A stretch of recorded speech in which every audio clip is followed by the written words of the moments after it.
pessoal! Sejam bem-vindos a mais um episódio do Gonzaga em Movimento. Eu sou a Lívia. E eu sou a Maria Eduarda. E hoje a gente vai falar de um tema super importante e atual, que é a COP30, a conferência da ONU que vai acontecer dos dias 10 a 21 de novembro em Belém do Pará.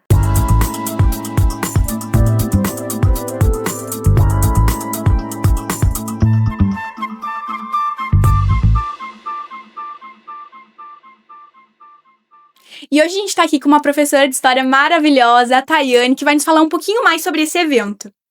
Bom, prof, para começar, o que exatamente é a COP e por que ela é tão importante pra gente?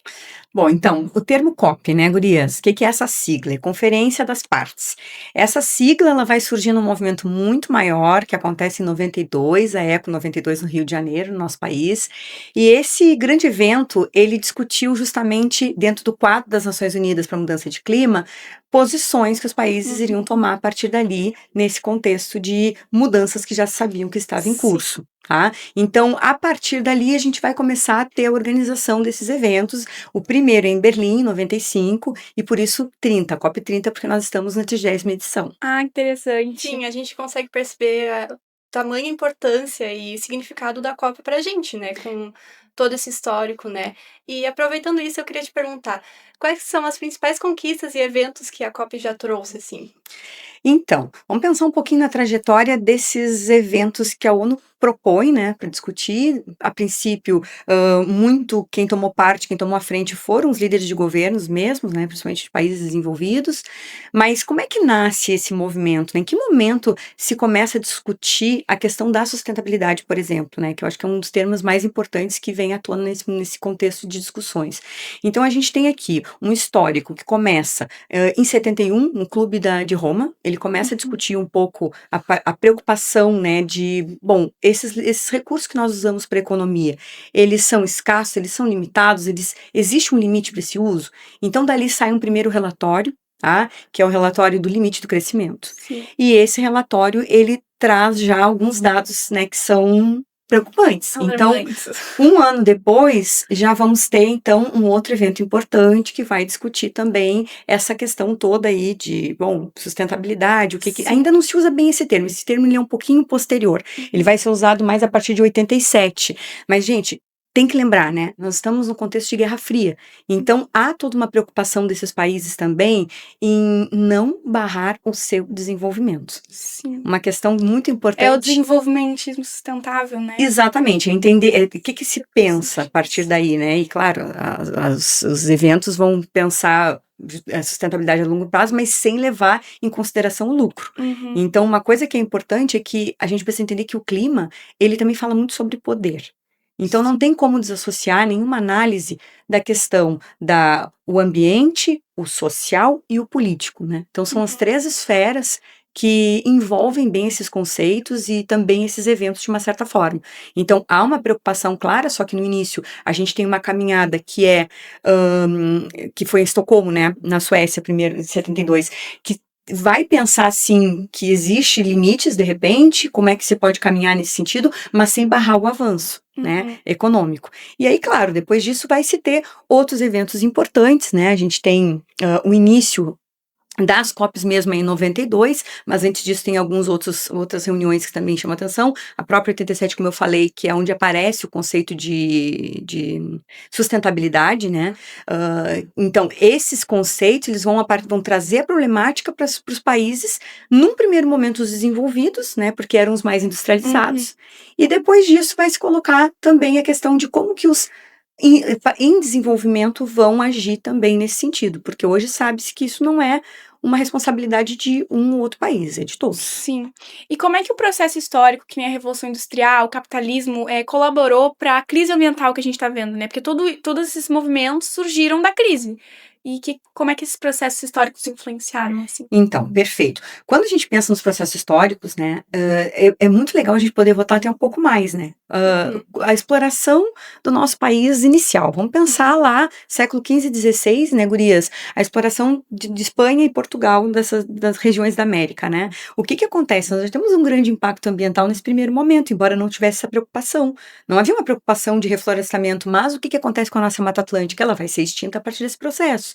Então, quer dizer que aí a gente já tem um uso indiscriminado de recursos, né, que não se pensa em como vai ser o depois disso. Sim. Bom, depois, na Revolução Industrial, realmente é um momento chave para pensar toda a questão de exploração de recursos. Com a industrialização, o que a gente tem? Primeiro, a Inglaterra, no século XVIII, né, mas no século XIX, vai ficar ainda mais amplo, vai ampliar a exploração de recursos, porque aí a gente tem justamente a troca energética para a questão do petróleo. Então, o que acontece a partir daí? É uma produção desenfreada e um consumo desenfreado. Então, nós estamos diante de uma nova forma da sociedade se colocar, produzir e consumir. Logo, isso vai ter um grande impacto. Vai ter um grande impacto tanto nos recursos, né, como o carvão mineral, como a própria questão do petróleo, que são combustíveis fósseis, e a gente sabe tudo que eles causam, né?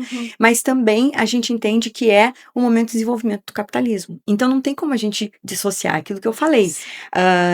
Depois que essas conferências elas começam a acontecer, né, 92 foi um grande evento e é um marco, né, porque dali sai a Agenda 21, que é justamente quando os países se comprometem pela primeira vez realmente em organizar as próprias agendas nesse sentido, mas tem que levar em consideração que um capitalismo, ele precisa do quê? Da produção, envolve a indústria e o lucro. Então, é claro que os países desenvolvidos, eles vão poluir muito mais, os que estão em desenvolvimento acabam também degradando. Por quê? Porque nós temos a questão da pobreza. Sim. Então, a pobreza ela também degrada, a pobreza também leva a um problema sério da questão ambiental. É o mau uso dos recursos, né? Então, um crescimento desordenado das cidades. Vão ocupar espaços, por exemplo, em que a população não vai ter saneamento básico, vai jogar todo o esgoto, por exemplo, tudo em água que é potável. Então, quer dizer que não há... os dois lados, eles são prejudiciais para esse contexto. Foi um conjunto de acontecimentos que... Exatamente. Então, ali na Eco 92, a gente tem esse primeiro momento, assim, de pensar ações conjuntas. A Agenda 21 vai envolver um compromisso das nações com a sustentabilidade, com o desenvolvimento sustentável, que, como eu falei para vocês, envolve outras esferas que não é somente a questão da ecologia.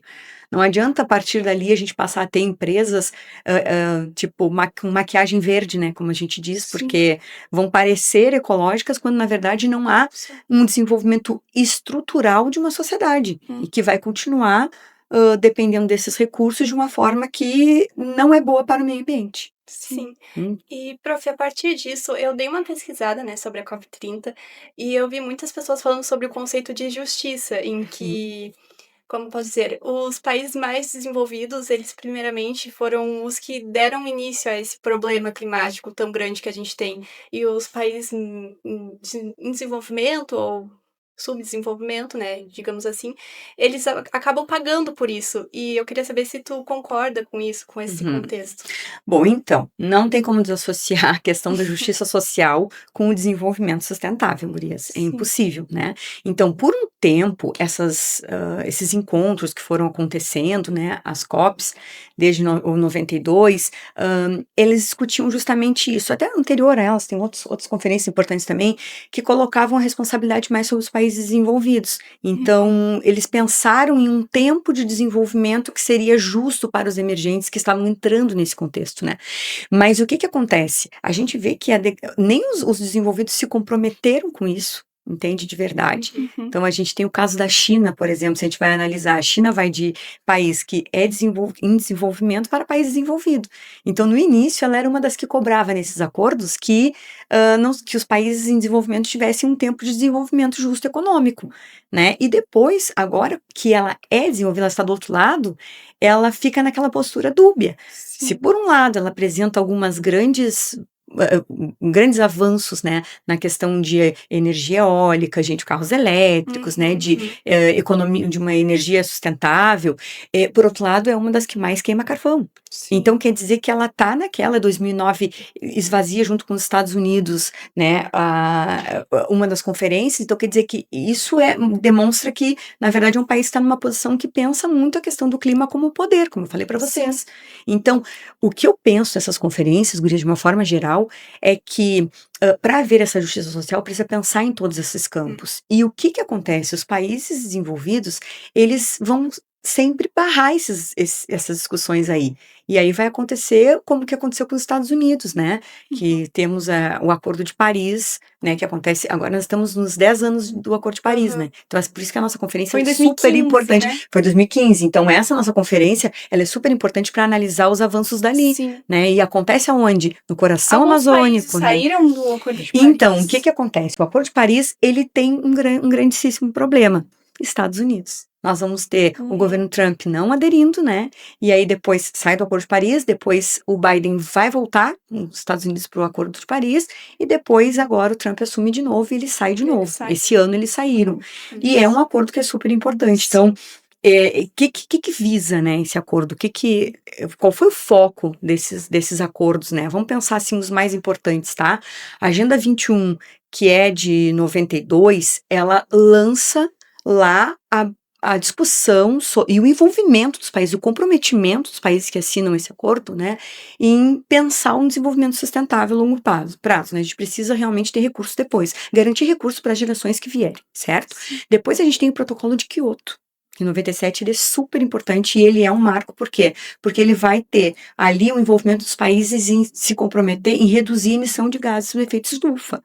E tudo Sendo que a isso Rússia vem depois, vai né? Ela não voltar vai agora sair. na COP a ser falado, né? Todos esses acordos vão influenciar. Então, exatamente, o que acontece? Eles vão... Quando eles lançam lá nas COPs, eles lançam metas, né, gurias? Isso é uma questão de que pode... Por isso que acontecem sempre as conferências, porque tem que rever essas metas. O que a gente está conseguindo avançar, o que não.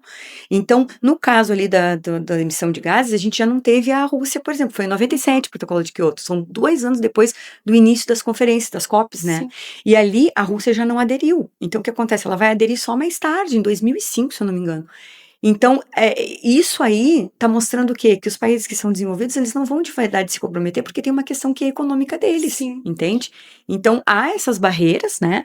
E aí a gente chega num momento que é essencial, que foi o Acordo de Paris, que se discutiu o quê? A questão do aumento da temperatura. Então, nós estamos, o ideal, né, seria, quer se reduzir para 1,5, e nós estamos entre 1,5 e 2. Então, parece que é pouco, mas essa variação a gente sabe que tem um grande impacto.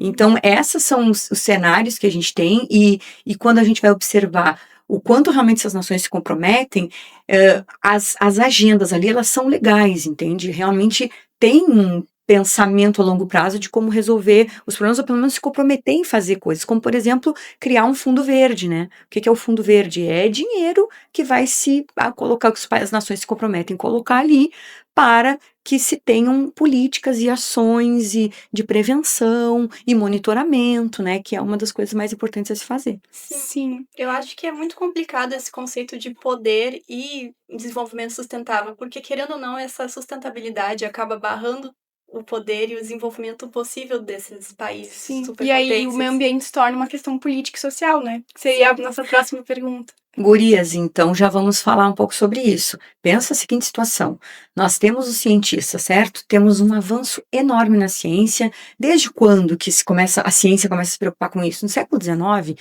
já um reflexo do iluminismo, nós vamos ter o quê? Justamente um pensamento racional sobre determinadas questões. E o clima, a mudança climática, a temperatura, o próprio questão de escassez de recursos, passam a ser aí também pensadas, entende? Claro que de uma certa forma muito eurocêntrica, como a gente sabe, né? Os primeiros pensadores, mas lá no século XIX já se faziam essa cobrança, né? Afinal de contas, como é que é o uso indiscriminado desses recursos, né? Como é que a gente pode fazer esse uso? Então, já se preocupavam. Claro que depois na Guerra Fria, pós-Segunda Guerra, com o uso de energia atômica, por exemplo, ou mesmo a corrida bélica, gurias, que fez com que a indústria explorasse ainda mais recursos, né? né?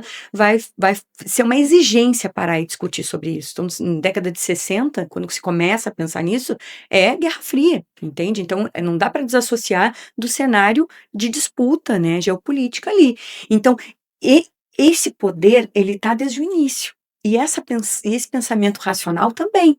Então, o que nós temos aqui na mesa? Nós temos cientistas identificando o problema, apontando soluções, debatendo. Tanto é que as conferências elas começam com governos, certo? Com líderes de governos, mas depois elas passam a agregar ONGs, órgãos privados, todos aqueles que têm interesse, empresas que têm interesse em discutir isso. Né, até para poder melhor aproveitar os recursos também economicamente. Então não adianta nada os cientistas irem lá, apontar, a COP acontecer, se não tem vontade política. Então uma coisa que tem que andar com a outra, entende? Então é vontade política e o olho na questão social tem que andar junto, senão não vai ter grandes avanços. E tu acha que isso está acontecendo agora? Então, analisando assim as 30 COPs, vamos pensar assim, o que eu penso, Gurias? Eu acho que houve alguns avanços, sem dúvida, porque quando a gente pensa na questão do aumento da temperatura, do aquecimento global, da emissão de gases, a gente vê, por exemplo, países como a China realmente liderando energias sustentáveis, né? Então a gente tem parado para pensar mais essas coisas, mas eu acho que são avanços ainda ínfimos se a gente olha, por exemplo, a própria questão da temperatura. Sim. Nós tivemos, os 2 últimos anos foram os mais quentes da história, gente. Vocês Sim, vivenciaram a gente isso, viveu. entendeu? Foram os mais quentes. Se a gente for pensar, eles são os mais frios do que ainda virá. Uhum. Então, essas questões eu acho que ainda não tem um comprometimento. Pensar Brasil, por exemplo, nesse contexto. Vamos pensar o Brasil. Pô, que icônico que a COP92 ela foi no Rio de Janeiro, foi aqui na nossa Casa Brasil, né? Porque realmente é um dos lugares mais importantes para pensar a questão do bioma, não é isso? Mas, olha, agora, 30 anos depois, o quanto de avanço real a gente tem da COP da 92 para cá? A gente tem um pouco de avanço, comprometimento, mas de verdade, quais são as ações? O Brasil fez o quê? O Brasil, de um lado, conseguiu controlar um pouco o desmatamento, isso é fato, de 2007 para cá. Mas, e o resto? E as energias, por exemplo? E o uso da energia? Qual é a nossa energia, gurias? Petróleo. Então, quer dizer que o Brasil busca explorar mais o petróleo. Então, quer dizer, de um lado, o Brasil avança na questão do desmatamento, se bem que o nosso último ano não foi tão bom assim, né? Mas avança nisso, nesses cuidados, e de outro lado, super incentiva a exploração da energia fóssil. Entende? Então, quer se tornar o quarto maior produtor. Então, nós estamos aí diante de um impasse: floresta ou petróleo? Sim, e falando em Brasil, o que representa para nossa nação a COP ser aqui, né? Então, no coração amazônico. Gurias, Sim. uma das coisas assim que se discute, é uma crítica até que o pessoal faz, é que as COPs, de uma certa forma, elas sempre foram coordenadas pelos países envolvidos e uma coisa muito europeia, entende? Estocolmo, né? Então, a gente tem, bom, se bem que a Rio, a Rio mais 10, né, que foi em 2002, ela acontece na África do Sul, em Joanesburgo. Mas é interessante pensar que tem que sair desse norte global para o sul global, para a gente poder discutir isso. E uma das críticas que faz é que justamente nunca se leva em consideração o conhecimento dos povos nativos, dos povos indígenas, o conhecimento tradicional. Então é super importante e icônico trazer para o coração da floresta amazônica, que é Belém, né? Essa discussão e esse evento, porque vai ser em loco. É pensar em soluções, mas levando em consideração o que aqueles povos dizem, o que aqueles povos contribuem. A gente tem um grande desafio no nosso país, que é a questão do desmatamento, principalmente para o agronegócio. A gente sabe o quanto territórios nativos não são respeitados, né? Então, tudo isso é uma discussão política, social, e que se faz num momento chave. Pode ser que nós estejamos chegando num ponto em que vai ser... Talvez essa seja a última COP antes de um ponto não retornável do que a situação climática, ambiental está, entende? Então eu acho que é muito icônico, principalmente depois de um ano que nós vivenciamos na pele uma situação de catástrofe que foram as enchentes no nosso estado. Então os resultados de tudo que as COPs já apontavam que iria acontecer estão aqui visíveis, estão acontecendo, entende? Então não tem mais como ser negacionista e dizer, não é assim, o aquecimento é uma coisa histórica, enfim, sabe? Que é um processo natural da Terra. Nós estamos acelerando determinadas coisas, entende? Então tem que se levar em consideração o que a gente pode fazer. Sim. Então eu acho icônico, né, que seja Eu acho que agora que a gente tá sentindo na pele todos esses efeitos, a gente finalmente consegue perceber mais a importância da COP e de eventos como esse. E acho Sim. que, assim como conforme esses eventos acontecem, a gente consegue, de certa forma, pressionar mais a política para que ela tenha realmente efeitos positivos Sim. pra gente. Pressão popular, pressão social, isso é essencial em todos os casos, Sim. entende? Então, nós vamos ser muito afetados por todas essas mudanças. Então, o impacto no clima, no meio ambiente, ele não é uma coisa que está muito adiante, gurias. Entende? Sim.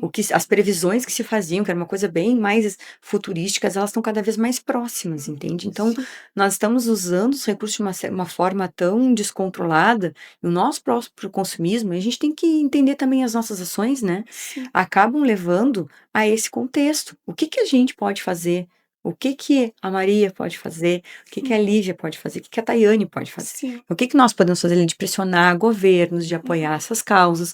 A gente também tem a questão de redução de consumo. Existe todo um apelo, né, por um consumo que causa justamente esse problema do uso de recursos, né? Então é um desafio que principalmente a geração de vocês vai ter, gurias, tá muito na mão de vocês, pensar em soluções, mas não só pensar nessas soluções, realmente começar a colocar os planos em prática, né? Porque não adianta mais, a gente está num ponto que não tem mais como ficar discutindo, né? A gente precisa realmente de ações Sim. A efetivas. gente precisa realmente pôr na prática tudo aquilo que a gente discute durante tantos Exatamente. anos. Perfeito. Então, isso o aí. jovem, ele tem um papel crucial nisso também. Crucial, eu acho que é essencial que vocês acompanhem essas discussões, que vocês saibam o que está Sim. acontecendo, não só o histórico delas, mas atualmente, assim, no momento atual, o que o país tem feito, quais são as políticas nesse sentido. A gente tem uma política muito controversa na questão ambiental no Brasil, vocês precisam entender que